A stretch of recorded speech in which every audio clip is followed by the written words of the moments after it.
কথা প্রথমে ওরা মহাপ্রভু প্রশ্ন করছে, প্রভু কহে পরনাই সাধ্যেরও নির্ণয়, মানে প্রভু কহে পরনাই সাধ্যেরও নির্ণয়। এমন রায়রানন্দ বলছে, রায় কহে স্বধর্ম আচরণে বিষ্ণু ভক্তি হয়। প্রভু কহিয়া বাহ্য আগে ভগবান, এটা বাহ্য কথা, এই কথা শোনার জন্য আমি আসিনি। রায় কহে কৃষ্ণের কর্মানুপম সর্বশাস্ত্র সার।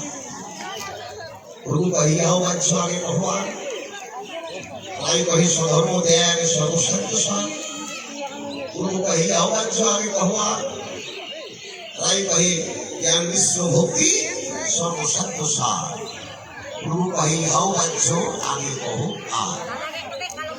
প্রভু কহে জ্ঞান শূন্য ভক্তি সর্বশাস্ত্র সার। তাই কহে ইহাও হয় আমি কহা।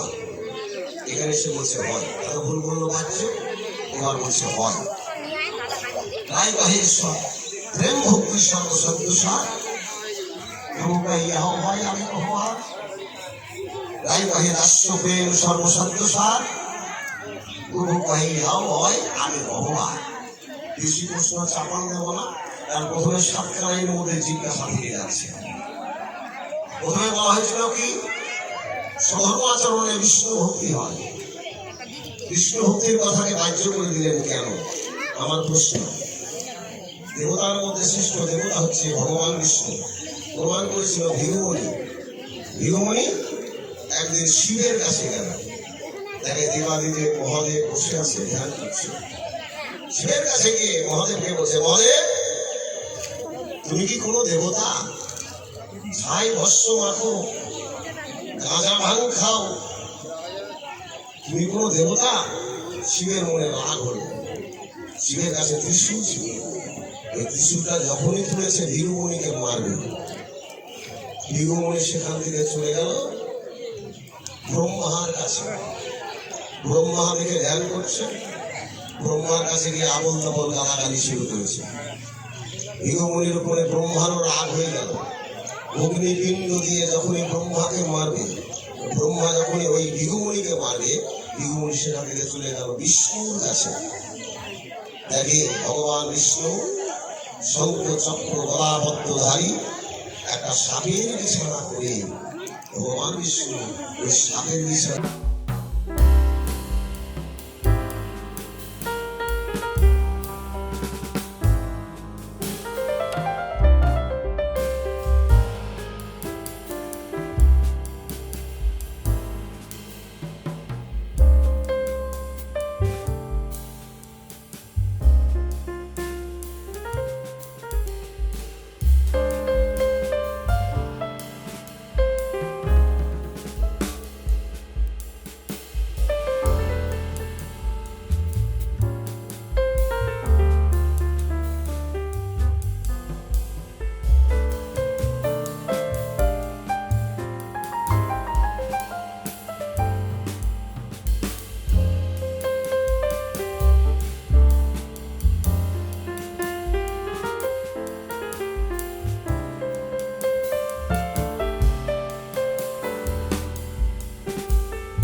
সমস্ত কিছু ভগবানের সঙ্গে এই কথা বলছে। মহাপ্রভু কাছে দেখা যায়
রমা পাগলের।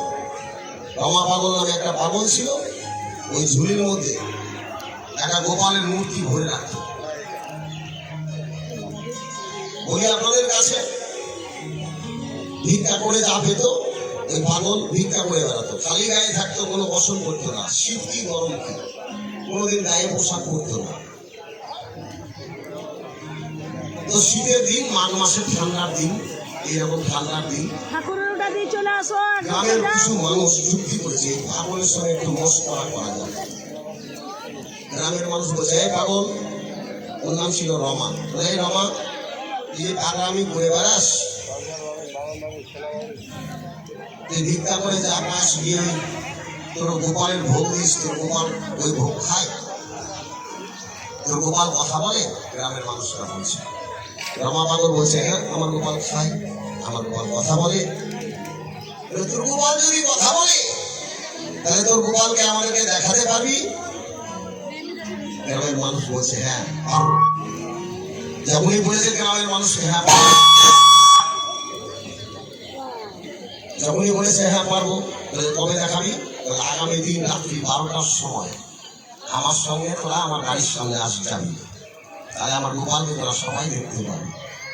পরের দিন রাত্রি 12টা যখন হলো, গ্রামের কিছু মানুষ এই পাগলকে নিয়ে ফাঁকা জায়গার মধ্যে রাত্রি 12টার সময় গেছে গোপাল দেখতে। এখন রমাকে বলছে, দেখা তোর গোপাল, আজকে যদি গোপাল না দেখাস তাহলে তোর একদিন না আমাদের একদিন। গ্রামের মানুষ বলছে, আমার গোপালকে দেখবি? বলে হ্যাঁ। কি করে গোপাল দেখাবি? দেখা আমার গোপালকে যদি দেখতে হয় তাহলে আমি যা যা করবো তোরা তাই তাই করবি, আমি যা যা বলবো তোরা তাই তাই বলবি। তাহলে কি করতে হবে বল? এক কাজ কর, আমার সঙ্গে সবাই সবাই একটু হরির নাম গা, হরি নাম গা। গ্রামের মানুষরাও গাইছে, রমা পাগলও গাইছে। এরা তো গোপাল দেখার জন্য হরি নাম গাইছে, আর রমা পাগল গাইছে। রমা পাগলের যে ভাব, সেটা একটা ভাবে গাইছে। রমা পাগলের যে ভাব আর এই গ্রামের মানুষদের যে স্বভাব, এই গ্রামের মানুষরা গেছে গোপাল দেখার জন্য, ওরা তার হরিনাম করবো বলে থাকা জায়গায় রাত্রি 12টায় যায়নি। ঠান্ডার দিন কি বলি আপনাদের কাছে, হরিনামে যখন তার জ্ঞান শূন্য হয়ে গেল রমা পাগল, সে মাটির মধ্যে ধপ করে পড়ে গিয়ে আর কোনো জ্ঞান নাই, কোনো জ্ঞান সারা শব্দ কিছু নেই। এখন গ্রামের মানুষরা চিন্তা করলো গোপাল দেখাতে নিয়ে এসে নিজেই পড়ে থাকলো, আমাদের তো গোপাল দেখার ভাগ্য হলো না। চল, ঠান্ডার মধ্যে আমাদের আর থাকার দরকার নাই, সবাই ধীরে ধীরে গিয়ে এখন রিপোর্ট গ্রামের মানুষ যত গোপাল দেখার জন্য গিয়েছিল সবাই ছেড়ে দিয়ে আস্তে আস্তে গিয়ে নিজের বাড়িতে রিপোর্ট তলায় ঢুকে গেল। বাবা পাগল ফাঁকা জায়গায় পড়ে আছে।